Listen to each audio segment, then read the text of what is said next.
Kesinlikle. Kesinlikle.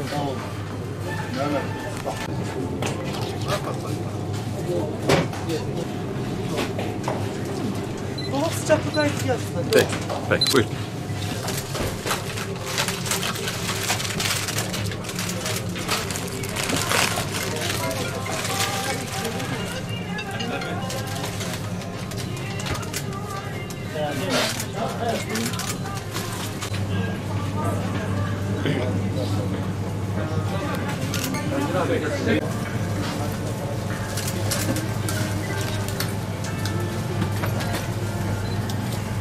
Dışarıda bakabilir misiniz?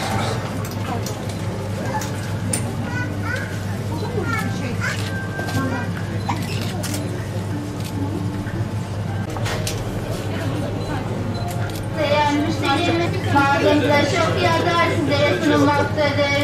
Lira 95 kuruş, saat garnitür 550 milim ve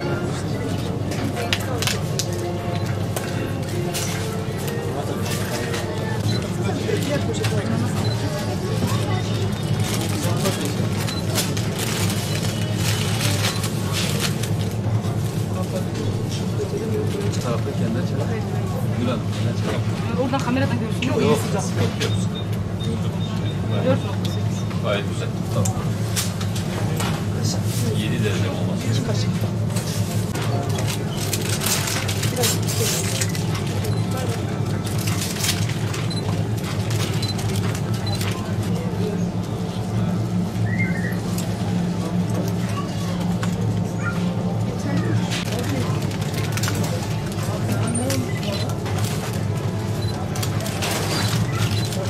Tamam da Gül Hanım, nereye gerek yok.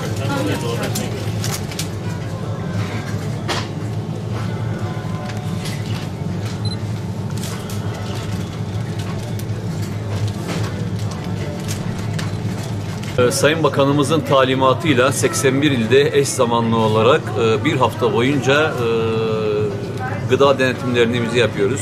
Şu anda ülkemizde gıda denetim seferberliği başlatılmış durumda. Şu anda tüm illerimizde gıda kontrolörlerimizle birlikte gıda denetimlerimizi zaten rutin olarak yaptığımız gıda denetimlerimizi bir haftaya tüm Türkiye'ye yaygınlaştırarak il ve ilçelerimizde gerçekleştirmiş bulunuyoruz. Biz tüm Türkiye'de olduğu gibi biz de Siirt'te et ve et ürünlerinde, süt ve süt ürünlerinde, unlu mamullerde, toplu tüketim alanlarımızda gıda kontrolleri uzman arkadaşlarımız tarafından gıda denetimlerimiz yapılıyor. Bugün de market günü olduğu için marketlerimizde gıda denetimi yapıyoruz. Arkadaşlarımız unlu mamuller reyonunu, et reyonunu ve süt ürünleri reyonunu denetlediler. Buradan gerekli numunelerimizi aldık ve bu şekilde cumartesi gününe kadar tüm ülkemizde olduğu gibi gıda denetim seferberliği çerçevesinde denetimlerimizi devam ettireceğiz. Biz ilimizde 2017 yılında 1600 olan gıda denetim sayısını 2019'un Kasım ayı sonuna kadar 2600'ü geçirmiş durumdayız. Bu çok ciddi bir rakam ve ciddi bir artıştır. 2017 yılından 2019 yılı sonuna kadar yaklaşık %60'ları bulan bir gıda denetim artışı sağlamış bulunmaktayız. Geçen yıl arkadaşlarımız yaptıkları denetimlerde 85 adet numune almışlardır. 85 adet numunenin 8 tanesi sadece olumsuz çıkmış. Bunun karşılığında biz işletmelerimize yaklaşık 105 bin lirada bir ceza vermiş bulunmaktayız. Bizim tüm tüketicilerimizden beklentimiz ve talebimiz şudur. Biz devlet olarak, bakanlığımız olarak, il müdürlüğümüz olarak zaten rutin gıda denetimlerimizi yapıyoruz. Ama biliyoruz ki şu bilinçteyiz, en iyi denetçi tüketicidir.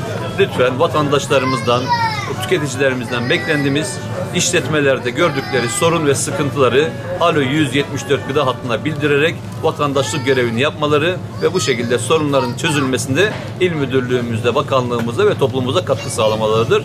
Ülkede başlatılan gıda denetim seferberliğinin ülkemizde hayırlı olmasını diliyoruz.